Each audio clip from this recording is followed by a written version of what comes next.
আর বলছে যে এমন এমন জায়গায় মারবো তোমরা দেখাতে পারবে না। ওই পুলিশরা বলছে, ছেলে পুলিশরা। অনেকদিন আগে তো শুনেছিলাম ইন্দিরা গান্ধীকে চন্দন কাঠে পুড়িয়েছিল, আমাদের জন্য একটু নিম কাঠ আনে। আর কি করবো আমরা, আর কি দেখাবো? আমাদের তো অনেক কিছু দেখানো হয়ে গেছে, আর দেখানোর কি আছে? কি করে প্রদীপ করে আসেই দেখবেন, গাড়িতে করে ভোট দিতে নিয়ে যাবেন, তাছাড়া আমার যাবার কোনো গতি নেই, দেখাবার কোনো জায়গা নেই। আমরাও তো মা বোন ছেলে মেয়ে নিয়ে বাস করি, কি করে বারবার দেখাতে পারি? এইরকম নিশ্চিত ছেলে পুলিশ মারবে, আমাদের অধিকার কেড়ে নেবে, তাই আবার আমাদেরকে মারধর করে কেন? এইগুলো এই করে কিভাবে আমরা ব্যবস্থা পারি বলুন? ভোটের আগে কান্না, ভোটের পরেও কান্না, কাঁদছে গোটা সন্দেশখালী। অসহায় পরিস্থিতি হাজার হাজার মহিলার। কারোর স্বামীকে ধরে নিয়ে গেছে পুলিশ, কারোর ছেলেকে গ্রেফতার করেছে প্রশাসন। তাদের বিরুদ্ধে অভিযোগ পুলিশের উপর হামলা চালানোর।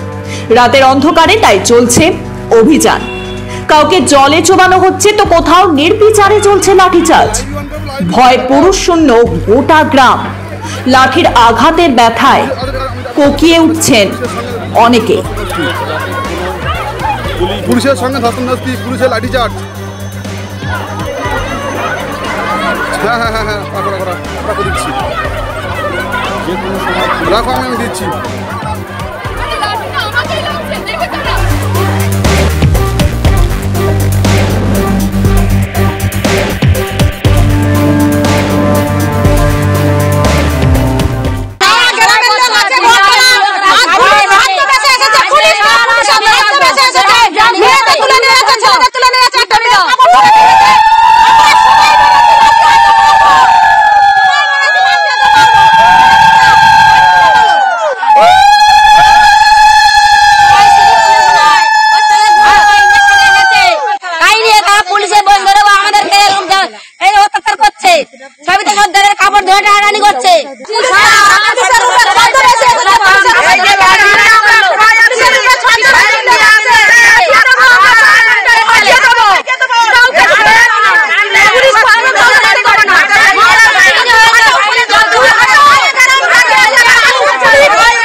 এলাকাবাসীদের অভিযোগ, পুলিশকে সাথে নিয়ে হামলা চালাচ্ছে তৃণমূল আশ্রিত দুষ্কৃতীরা।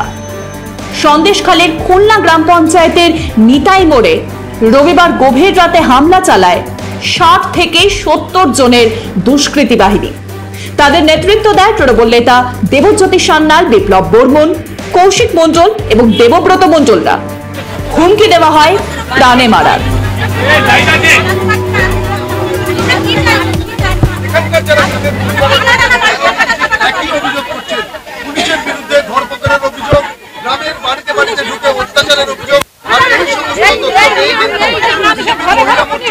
ওখান থেকে পুলিশ তাড়া করেছে, আমরা জলে দিয়ে ওখান থেকে জল লাভ দিয়ে বাড়ি এসেছি, এসে লুকেছিলাম। আবার রাত্রে আবার তাড়া করছে বাড়ির মধ্যে যে তোমরা টিএমসি কে ভোট দিয়েছো কেন? হ্যাঁ, বিজেপি টিএমসি কে ভোট দাও না কেন? তোমরা বিজেপি কে ভোট দিচ্ছ কেন? টিএমসির লোক, আমরা জানি না তো, পুলিশ তো। আর ওরা গুন্ডা বাহিনী নিয়ে আসছে। ওটা রাত্রে, গতকাল না, ওটা ভোটের দিন। গতকাল রাত্রে তো ওই তো তাড়াতাড়ি করছে, বাড়ির মধ্যে ধাক্কা দিচ্ছে, দরজায় ধাক্কা দিচ্ছে, বেরিয়ে আসো, হুমকি দিচ্ছে, ভয় দেখাচ্ছে। হ্যাঁ, মারধর। ভোটের আগের দিন কয়জনকে করেছে ওটা আমি সঠিক বলতে পারছি না। করেছে, দুজনকে করেছিল, ছেড়ে দিয়েছে। না, আমরা পাচ্ছি না। মারধর করেছে, এমন এমন জায়গায় মারছে, দেখাতে পারবো না আমরা সেরকম জায়গায়। আরো বলছে যে ছেলে পুলিশ মেরেছে।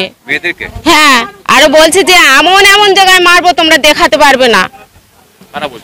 ওই পুলিশরা বলছে, ছেলে পুলিশরা। আমরা সব যে যা সব সেই বিলে চলে যাচ্ছি, ঘেরের দিকে যে জলের মধ্যে চুয়াচ্ছে ছেলেদের পুলিশ, জলে লেবে আর চুয়াচ্ছে। আমরা তো এতদিন তৃণমূলকে ভোট দিয়ে এসেছি, আমাদের দেশে দুর্নীতি হয়েছে, এইটা নিয়ে প্রতিবাদ করেছিলাম। সেই প্রতিবাদের জন্যই আমাদের আজকে মার খেতে হচ্ছে। এই প্রতিবাদের জন্যই জেলে যেতে হয়েছে, আমাদের জেলে তুলে নিয়ে গেছে। আমাদের এই জমি লুট নিয়েছে, বাড়িঘর ভেঙেছে, আমাদের এটা পাইনি ওটা গোটা পাইনি। আমরা এইসব নিয়ে বলেছি, আমাদের জলের সমস্যা বিভিন্ন রকম নিয়ে আমরা যখন আন্দোলন করেছিলাম, প্রতিবাদ করেছিলাম, সেই নিয়েই আমাদের শুক্রবার রাত্রে সব বাড়ি বাড়ি গিয়ে মারধর করেছে। না, নারী নির্যাতনেরও কেস ছিল, সব রকমের সব ছিল, সব তৃণমূলে সব এরা করতো, করে আমরা সেই নিয়ে আন্দোলন করতাম। তাই সেই প্রতিবাদের মুখ দেখে দেখে আমাদের জেলে ধরে নিয়ে গেছে, প্রতিবাদীর মুখ দেখে গেছে। আর এখনো অব্দি যতবার ক্যামেরায় দেখছে তাদেরকে ততবার টার্গেট করছে। কাল রাত্রে আমাদের ভয় দেখিয়ে দিয়ে গেছে পুলিশ, সবসময় ঘোরাঘুরি করে যে আমাদের তুলবে, উপর থেকে এসে ফোন করছে তুলবে। হ্যাঁ, আমাদের মেয়েদের সবার কাছে ছেলে পুলিশ গায়ে হাত দিয়েছে। আমাদের যখন সামনে ছিলাম বিচি বিচি গালাগালি দিয়ে সাবাটা সাবাটা মারছে, আমরা দেখে দৌড়ে যাচ্ছি, লাঠি ফিকে দিয়েছে, আমার এই পিছনে লাঠি ফিকে দিয়েছে লেগেছিল, তবু আমি হুড় খেতে খেতে চলে গেছি বাড়ির ভিতরে। না, কেন্দ্র আইনি ছিল না। না, আমরা এই কদিন নিরাপত্তা পাইনি। আর আমরা তৃণমূলেই করতাম, এতদিন তৃণমূলেই ভোট দিয়ে এসেছি। আমাদের তৃণমূলের সুরক্ষিত পাচ্ছি না, তো পুলিশ টুলিশ মারছে, আমরা কি করে ওনাদের উপর ভরসা করবো? এলাকায় জারি 144 ধারা। এভাবে বিক্ষোভ ধামাচাপা দেওয়ার চেষ্টায় প্রশাসন। তবে পুলিশ ও তৃণমূল বাহিনীর অত্যাচারে ফুঁসছে গোটা এলাকা।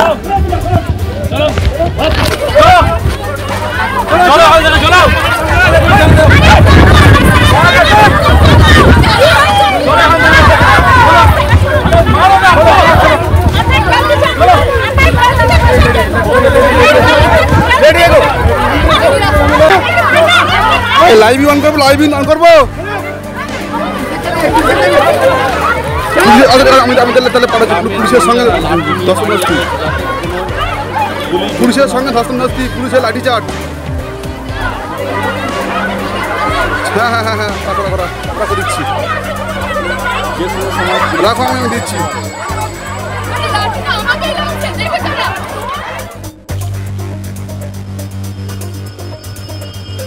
অসহায় মহিলাদের পাশে দাঁড়াতে এদিন সেখানে যান বিজেপি নেত্রী ফাল্গুনী পাত্র।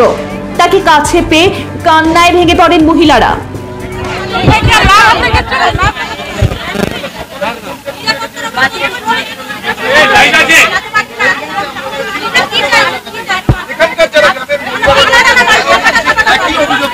হচ্ছে আগাম সতর্কতা দেখছেন মাননীয়া, যেখানে আবার আমি বলছি, যেখানে পুলিশের রক্ষা করার কথা সেখানে পুলিশ এসে এদের ভয় দেখাচ্ছে। কারণ আগামী দিন কাউন্টিং আছে, যাতে এরা কাউন্টিংয়ে যেতে না পারে, যাতে ঠিক করে এরা কাউন্টিং করতে না পারে। কারণ এরা জানে যে এখানকার যে সর্বত্র তৃণমূলের এই অপশাসনের বিরুদ্ধে তারা প্রতিবাদ করেছিল, এই প্রতিবাদীদের ধরে ধরে তাদেরকে চিহ্নিত করে এদের বাড়ি বাড়ি অত্যাচার করছে, এদের বাড়ি বাড়ি গিয়ে তাদের নৃশংসভাবে মারধর করছে, লাঠিচার্জ করছে।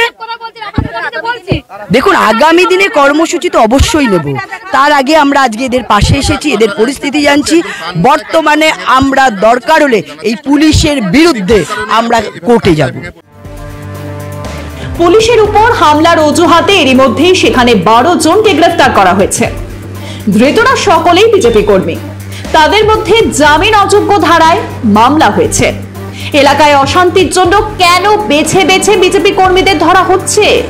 স্থানীয় মানুষের অভিযোগ, সবকিছুই হচ্ছে মুখ্যমন্ত্রীর নির্দেশে। সন্দেশখালী উত্তপ্ত হবার পর থেকে একবারও সেখানে যাননি তিনি। বসিরহাটে প্রচারে গিয়ে বলেছেন ভোটের রেজাল্ট বেরোনোর পর সেখানে যাবেন। তাহলে কি সেই সফরের আগে এলাকা ঠান্ডা করার চেষ্টা হচ্ছে? বিজেপি কর্মীদের মেরে ধরে গ্রেফতার করে ভয় দেখানোর ছক করা হচ্ছে। শাহজাহানকে গ্রেফতারের প্রতিশোধ নিতে পুলিশ লেলিয়ে দিচ্ছেন মুখ্যমন্ত্রী কি নিজেই? যেভাবে নন্দীগ্রাম কাণ্ডের সময় দেখা গিয়েছিল চটি পুলিশ, তখন তিনি সোচ্চার ছিলেন এই চটি পুলিশের বিরুদ্ধে। আর আজ ক্ষমতার শিকড়ে থেকে সেই পুলিশকেই কাজে লাগাচ্ছেন বিজেপি দমনে। সন্দেশখালীতে প্রতিদিন যেসব ঘটনা ঘটে চলেছে তাতে এইসব প্রশ্নই যে সামনে আসছে। প্রশ্ন হচ্ছে, সন্দেশখালীর উপর প্রতিশোধ নিতে কি গোপনে কারসাজি চলছে? এ ব্যাপারে আপনাদের কি মতামত লিখে জানান আমাদের। প্রতিবেদনটি পছন্দ হলে লাইক করুন, শেয়ার করুন এবং অবশ্যই সাবস্ক্রাইব করুন। ব্যুরো রিপোর্ট, মাধ্যম।